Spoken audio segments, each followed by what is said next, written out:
본질적인 문제에 있어서는 일치를, 비본질적인 일에는 자유를, 그리고 모든 일에는 사랑으로 하라고 이야기합니다.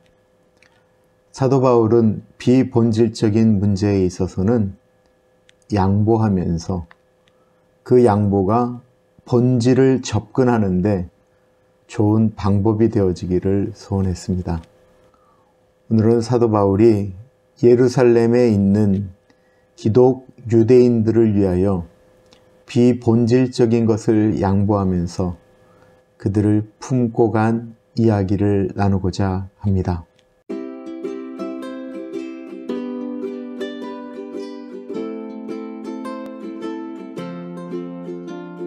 제3차 전도 여행이 끝나고 예루살렘으로 가면 큰 어려움을 겪는다라는 수많은 예언을 들으면서도 바울은 예루살렘으로 나아가게 됩니다.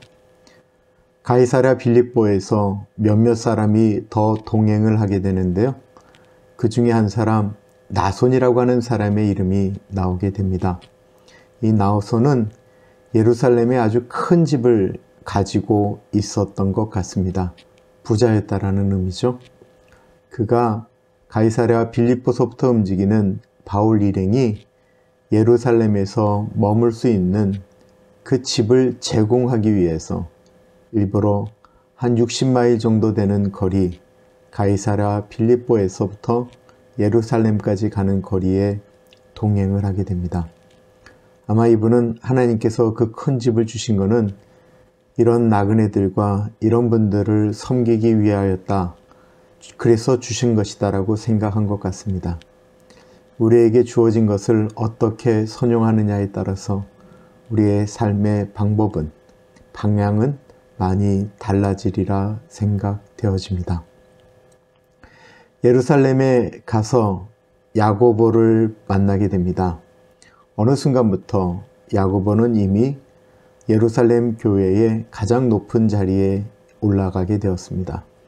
사도행전 15장의 그 예루살렘 공의회도 야고보가 모든 것들을 최종 결정하는 거 보면 베드로랑 다른 사도들은 선교를 위해서, 전도를 위해서 움직인다고 한다면 담임 목회자로서는 야고보가 예루살렘 교회를 이끌고 가고 있었던 것이 분명합니다.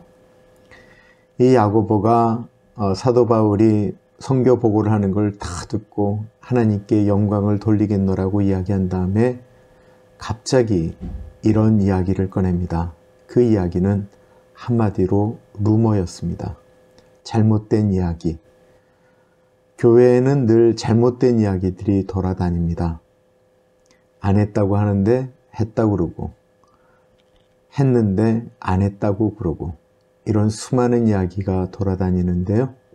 사도 바울은 늘 오해를 받았죠. 이번의 오해는 무엇일까요? 사도 바울이 이 이방인들이 아닌 유대인 디아스포라들에게 이제는 모세율법을 지키지 말고 자녀들에게 행하여야 될 결례도 행하지 말라고 했다라고 합니다. 이게 무엇이죠? 할례를 이야기하는 거예요. 그런데 이것은 루머이죠. 예루살렘 공의회 때는 이방인들에게 대해서 했던 이야기들이 있습니다. 그들이 멍 빼어 죽은 것, 피 흘리는 것, 이런 것들은 먹지 말라라고 하는 음식에 관련된 것이었다고 한다면 유대인에 대해서는 전혀 말이 없었고, 사도 바울도 유대인들에게 율법을 지키지 말아라, 할례를 행하지 말라고 한 적이 없는데 그런 이야기가 돌 것입니다.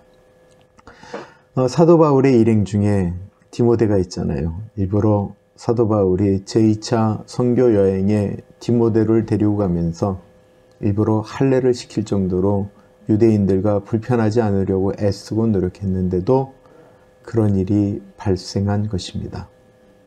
야고보가 내었던 제안은 여기에 유대인의 결례를 따라서 정결의식을 행해야 될 사람들이 4명이 있는데 그 사람들에게 정결의식을 행하는 데 사용되어지는 경비, 그리고 나중에 제사를 지내는 모든 것까지 당신이 지불하면 오순절에 오는 유대인들이 당신을 오해하지 않을 것입니다.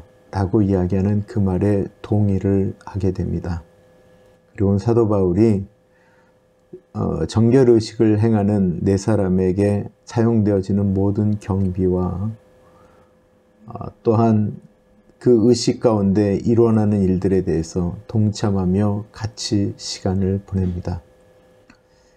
사도 바울이 왜 그랬을까요? 유대인의 율법을 지키는 것은 본질적인 문제가 아닙니다. 그건 구원의 문제가 아닙니다.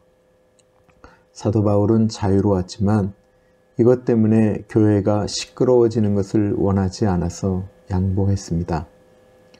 그래서 사도 바울이 고린도서에 이렇게 말씀하시죠. 내가 유대인들에게 복음은 본질이잖아요. 복음을 전하기 위해서 어쩔 때는 내가 유대인처럼 되었고 율법이 없는 이방인들에게는 율법 없는 사람처럼 다가갔고 내가 부한 사람들, 부자들을 위해서는 그들에게 맞춰가기도 했고 가난한 사람들에게는 가난하게 맞춰갔다라고 이야기를 합니다. 비본질적인 것에 있어서는 사도 바울은 이래도 좋고 저래도 좋고 하는 것이 아니고요. 본질을 위해서 다 맞춰 주었다라는 것입니다. 교회가 갈리고 싸우고 할 때 본질적인 문제 때문에 싸우게 되나요? 대체로 비본질적인 문제입니다. 교회에 카펫을 가는 문제, 빨간색으로 할 것이냐, 녹색으로 할 것이냐를 가지고 싸우다가 교회가 갈렸다라는 이야기. 악기를 써야 된다, 말아야 된다, 찬송가를 부르자, 말자 이런 이야기를 가지고 교회가 갈렸던 이야기들. 다 비본질적인 이야기들입니다.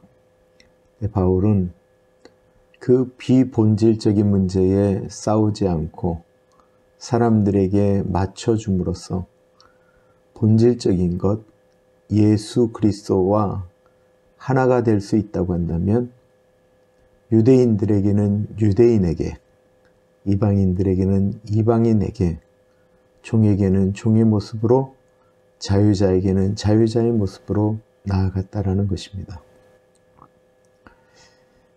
잊지 마십시오. 본질적인 것은 늘 교회가 일치를 이루어야 됩니다. 본질은 예수 그리스도. 예수 그리스도만이 구원이라고 하는 것이 본질이죠. 비본질은 그냥 우리가 좀 자유로워졌으면 좋겠습니다. 저런 거 갖고는 싸우지 말자. 저런 거 갖고는 좀 양보하자. 라고 했으면 좋겠어요. 그리고 그 모든 일을 부글부글 끓으면서 내가 참는다. 교회를 위해서 참는다. 예수님을 위해서 참는다. 이러지 마시고요. 그 모든 일에 우리의 사랑이 더해졌으면 좋겠습니다.